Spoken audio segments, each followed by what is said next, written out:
एका सराईत गुन्हेगाराला 6 महिन्यासाठी जिल्ह्यात हद्दपार करण्यात आले आहे। या संबंधीचे आदेश पांढरकवडा येथील सहाय्यक जिल्हाधिकारी अमित रंजन यांनी काढले आहेत। सलीम खान यासीन खान पठाण उर्फ सलीम मनियार राहणार मोमिनाबाद सोसायटी पांढरकवडा असे हद्दपार करण्यात आलेल्या आरोपीचे नाव आहे। त्याच्या शिरावर पांढरकवडा आणि अन्य पोलीस ठाण्यात डझनाच्या वर गंभीर गुन्हे दाखल आहेत।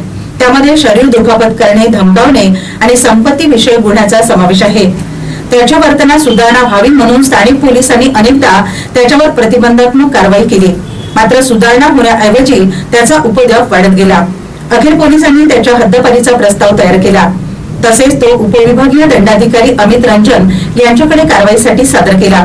त्यावर सुनावणी करताना एसडीओ रंजन यांनी त्याला 26 मे ते 26 नोव्हेंबर 2025 या कालावधीसाठी जिल्ह्यातून हद्दपार केले।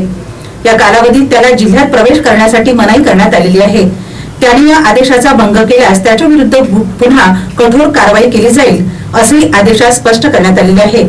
हे आदेश प्राप्त होताच पोलिसांनी त्याला ताब्यात घेत जिल्ह्याच्या सीमेबाहेर नेऊन सोडले।